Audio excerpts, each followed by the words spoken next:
Hello, everyone. Thanks for taking the time to listen to these lectures outside of class.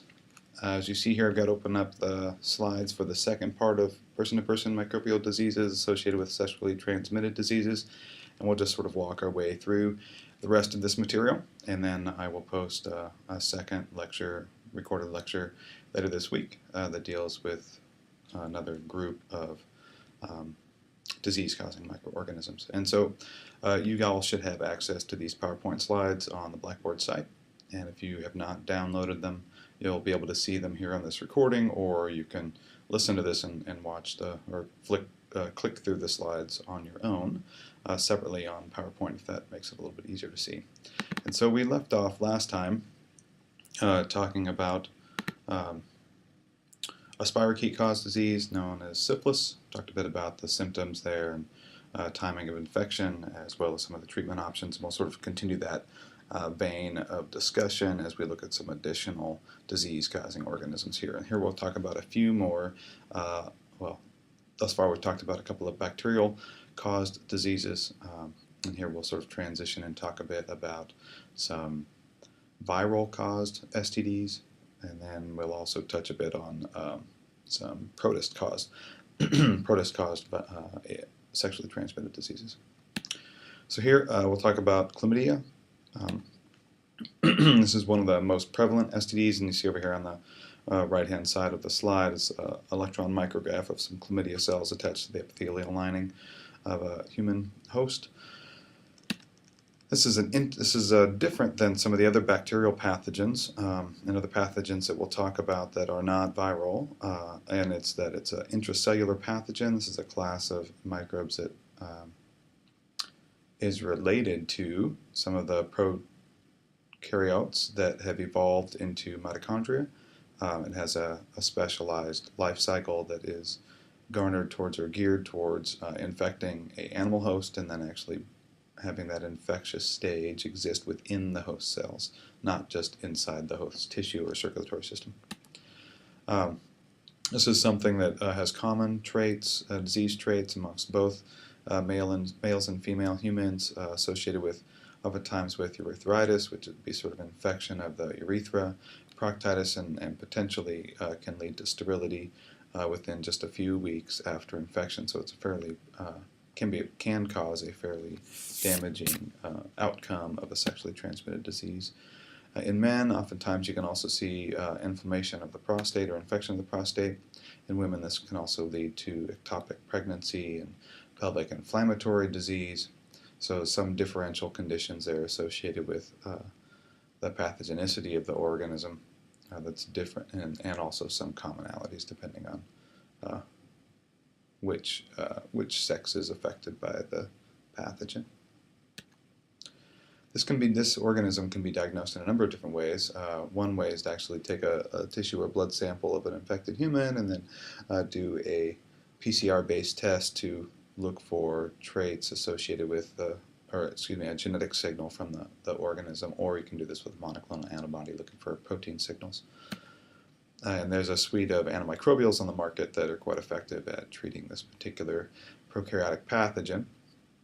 And you can see here some of these we've talked about before: erythromycin, tetracycline, doxycycline. Many of these things target the ribosome of prokaryotic ribosomes, and therefore can selectively treat the pathogen and not harm the host. Another STD that we'll chat about here briefly is a viral-caused disease. This is commonly abbreviated HSV, or human or herpes simplex virus, excuse me. And here we'll talk about two different variants of this virus that are mostly determined as separate variants due to clinical presentation and not necessarily due to the fact that they are actually different organisms. So we'll see that here. HSV1 is commonly associated with infections around the mouth and lips, causing cold sores and also known as fever blisters that vary in intensity and duration duration of time to healing. See some photographs here, but what these look like. Oftentimes the fever blister or cold sore forms on the edge or the rim of the lips, or In some individuals, those sores can form around multiple sites on the face. This can also affect other body sites, so HSV virus is not limited just to cranial outbreaks, but this can happen at other parts of the body, in the armpits or hands even.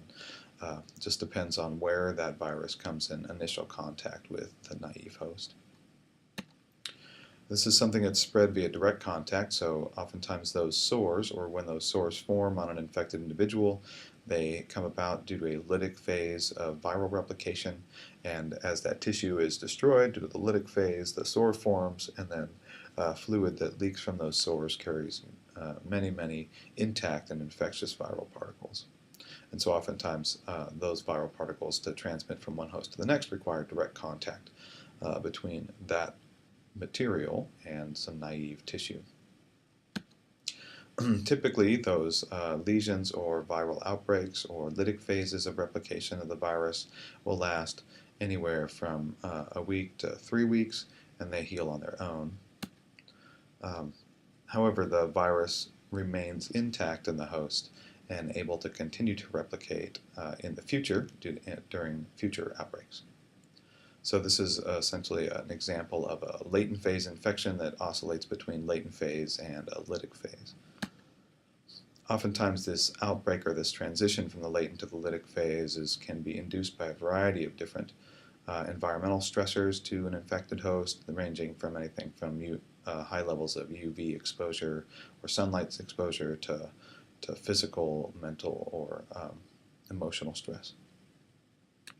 And typically these outbreaks occur in the same location, and that is because the virus is infecting nerve cells that deliver or serve sensory nerve cells that serve different portions of the skin surface, right? And so if you have an infection cycle or an infection that happens at a location where a nerve serves the surface of the outer surface of the mouth or the lips, that is where these outbreaks will continue to occur, and they sometimes can spread due to movement of intact viral particles coming in contact with other parts of the body, but most often they remain in the same location. This disease is diagnosed typically due to symptoms, but there's also a DNA-based or PCR-based test that can be used to specifically identify this particular host or pathogen. There are a number of treatments available on the market, but typically these do not cure the disease, but rather decrease the severity of outbreaks, and therefore speed time to healing. And oftentimes, depending on the individual, can reduce the intensity outbreak and also the number of outbreaks per year. And what these treatment mechanisms are is they essentially are DNA analogs that act to terminate viral gene transcription as they get incorporated into the viral genome during replication of the virus in the host cell. Excuse me. There's a second version of this virus. This is typically associated with outbreaks or infection cycles located on the genitalia. They cause the same kind of disease traits in that there's a latent period followed by an active period with creation of sores. The sores just happen to be located on a different part of the body. Some images here about what these typically can look like. Again, they're infectious until those sores completely heal over and new skin is formed due to those are the locations of active viral release. They're oftentimes with outbreaks similar to HSV1. There can be associated flu-like symptoms, so typically like an intense cold or flu, and then this associated fever, blister, or genital sores. Similar to HSV1, this is a direct contact mediated transmission, and this is just this version of this virus is typically associated with sexual contact and transmission in that way. There can be transmission, low levels or low rates of transmission between outbreaks due to periodic or low levels of active viral shedding in intact tissue. This is a much lower rate than the prevalence of disease transmission when there is an active outbreak, but it can still occur. There is no known cure, similar to HSV1. So this is a virus that once you are exposed to it, typically you carry it for the rest of your life with varying durations and intensities and numbers of outbreaks depending on the health of the individual that's infected with this virus. Same diagnostic mechanisms as HSV1, similar level types of treatment. Let's talk about a protist-caused disease. This is trichomoniasis. The protist is Trichomonas vaginalis. It causes urethritis, which is non-gonococcal, so this is not a bacterial urethritis. This is a protist-caused urethritis. It's very widespread with 5 to 8 million infected individuals in the U.S. are estimated currently or known. And again, transmitted via sexual contact, but also can be transmitted via close contact with infected surfaces, inactivated surfaces like toilets or paper towels, those sorts of things. Symptoms that typically arise within a little less than a week to up to a month after exposure, so sometimes it can be difficult to connect exposure to actual outbreak events. And we'll see some differential symptomology between males and females.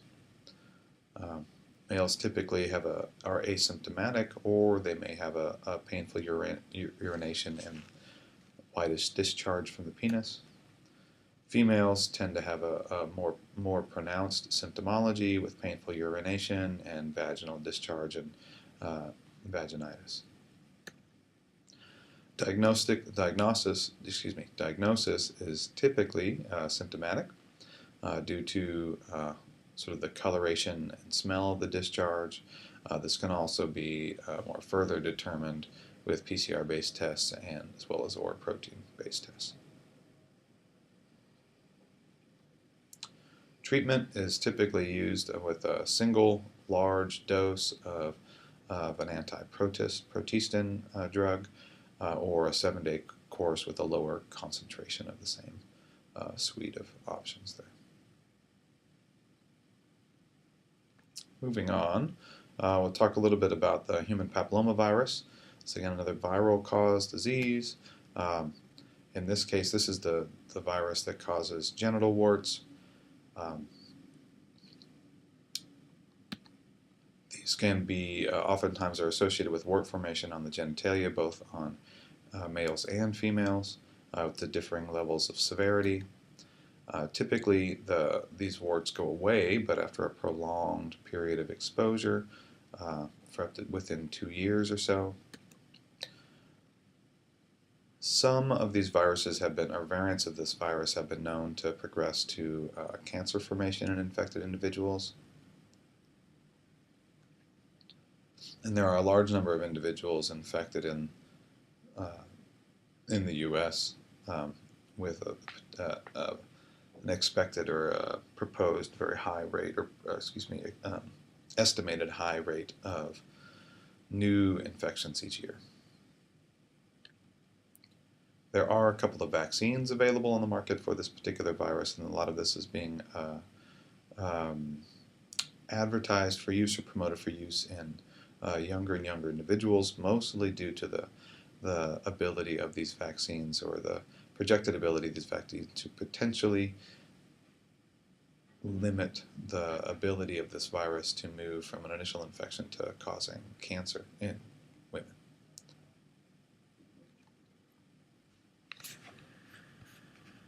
So I'm going to pause there and just to break up these transmissions a little bit.